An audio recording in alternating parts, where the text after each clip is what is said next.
Hello, I'm Katie Elizabeth, and I'd like to welcome you to my vlog, entitled, On My Soapbox. Hi, welcome to yet another one of my vlogs. And in case you're wondering about this silver chapeau I'm sporting, we're going to talk about conspiracy theories today, and I'm just too much of a fashionista to go with your standard tinfoil hat. So, with that being said, clearly, it's tongue-in-cheek. I want to talk about conspiracy theories today. And as far as I'm concerned, it could be the most serious conspiracy theory we're dealing with are the people that are accusing those of us that are trying to sound a warning and point out some odd, coincidences? That if there's anything that's stacking up with a conspiracy, it's the accusers of the conspiracy theorist. But that's another theory. Now, let's talk about what's going on. I think, most of the population has truly been desensitized and programmed that, our government's going to take care of us. Even if they tell you, stay in your house, don't come out, and come barging in your door with guns, they're still taking care of you. And there are people who actually believe that is the case and feel safer with that. Most of the major employment in this country truly already is government or healthcare. And I'll show you where they're coming together here just in a minute. And it's not a conspiracy, it's a fact. Well, I don't know behind the scenes what they're doing, but I'm just saying these are facts that we can see. I think that's one of the things about, whether to get us all debating whether it's a conspiracy or complacency or coincidence is really irrelevant. It's coming to pass. Does it matter? If it happens in your town or in your life, does it really matter who was behind the scenes pulling it off? It won't to me. Anyway, I've done my notes differently today, so I have to keep putting my glasses on to see them. What I've noticed is, our major employment sources, because the factories are shuttered, the farms are gone. So our major employment is, from city, county, state, federal, post office, you name it, IRS.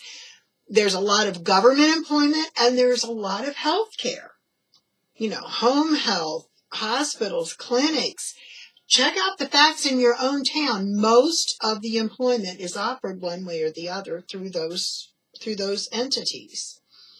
And don't discount the military bases, all of that too. We have a military, police, sheriff. That's all considered part of our government on some level.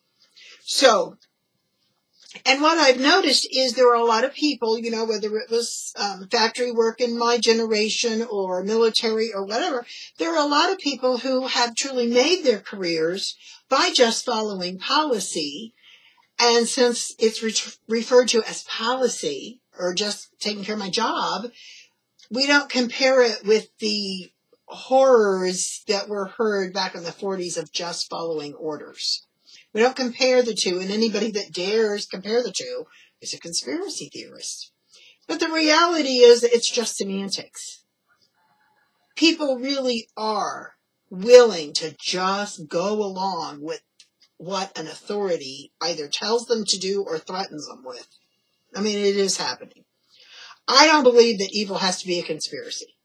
I think there can be an awful lot of complacent, compliant people that will just follow policy. Or have already bought into the programming. But I think if there is truly any kind of a conspiracy at all, it's that the promotion and the idea that those of us who are pointing this out are the conspiracy theorists. I think that if there's any kind of a conspiracy at all, it's to discredit the people that are waving the red flags. Now, I told you I would bring this government and healthcare together. And, we already know that through the Newtown shootings that they're trying to use, mental health background checks for Second Amendment. You can already see where it's starting to intertwine and be woven together. Well, the next thing is the DSM 5-R, which is, the 5th revision of the Diagnostic Manual, Mental Health, is to be released this month. And I've already read that there is now a mental health label for every human emotion. Now, you think that's bad, and I do, but there are also copious amounts of medications for every mental health complaint and every state of mind. So we really are looking at, if we medicate for feelings now, because they can all be labeled to be some sort of an issue, we can really enjoy our brave new world without question. Just kind of go along with it. And that really could be where we're headed. I don't know very many people that aren't on some sort of medication. Very few people. I'm one of the few people I'm not on any medication, and I'm sure most of the people around me think I should be. Pointing out facts and sounding the warning is not being a conspiracy theorist. It's saying in 50 years, I can see things are adding up or are not making sense, and we have to quit being programmed to be sheeple to follow along with it.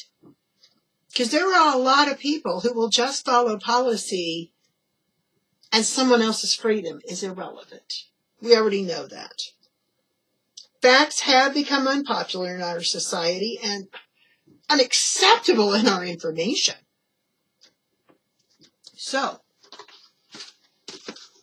I'm not saying it's time for the tinfoil hat yet, but I am saying it's time to wake up. I'm glad you joined me for this episode of On My Soapbox. This is KD Elizabeth, and I approve this message.